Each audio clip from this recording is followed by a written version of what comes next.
Hello everyone. Today we are going to learn about the water absorption of rock materials. First of all, let's understand the concept of water absorption. Water absorption refers to the ability of stone materials to absorb water under specified conditions.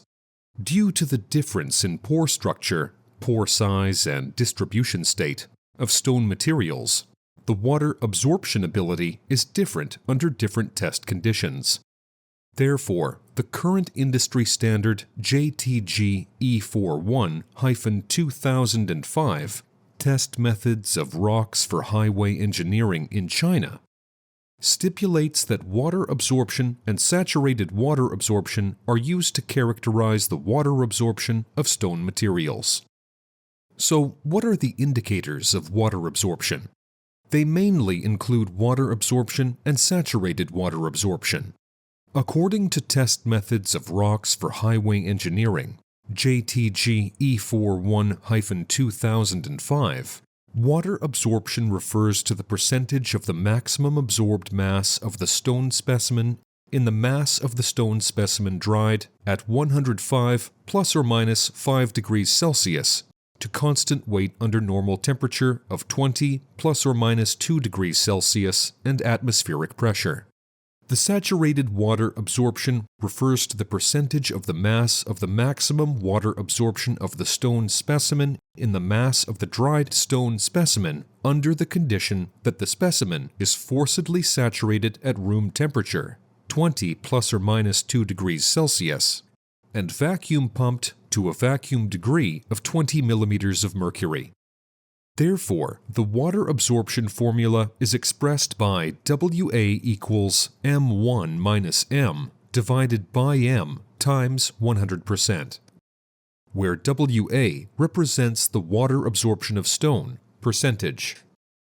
M represents the mass of the stone specimen dried to a constant weight. M1 represents the mass of the stone specimen when it absorbs water to a constant.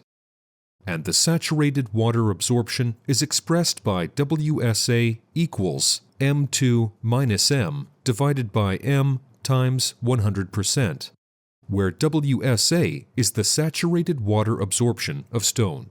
M represents the mass of the stone specimen dried to a constant weight. M2 represents the mass of stone specimen after forced water absorption and saturation.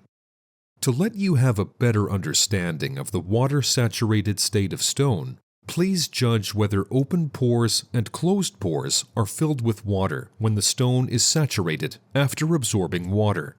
Is the meaning correct? The answer to this question is wrong.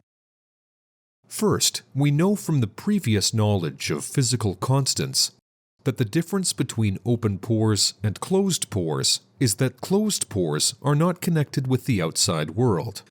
So, closed pores do not absorb water in a saturated state.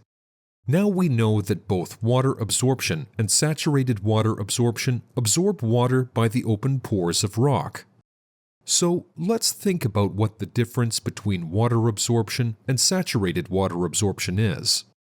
In the open pores of rocks, there are large and small, irregularly shaped pores. The pores vary in size. When the open pore is very small, it is difficult for water to enter under natural conditions. However, when the vacuum pumping reaches 20 millimeters of mercury, water molecules will become more active, making it easier for them to enter the fine open pores and reach the water-saturated state.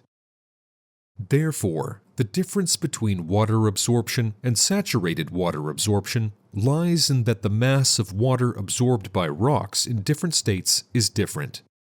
When we obtain the data of water absorption and saturated water absorption of rock through tests, we can obtain another physical quantity based on their ratio, that is, saturation coefficient, expressed in kW. The saturation coefficient is an index to evaluate the frost resistance of stone.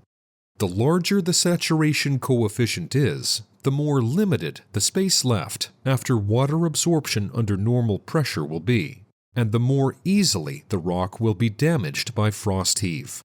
So, the freezing resistance of the rock will be poor. Finally, let's have a summary. 1.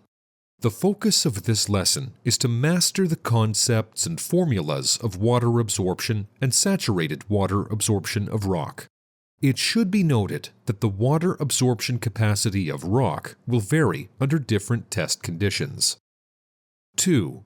Master the concept and formula of saturation coefficient, as well as its indicator function for evaluation of frost resistance of stone materials.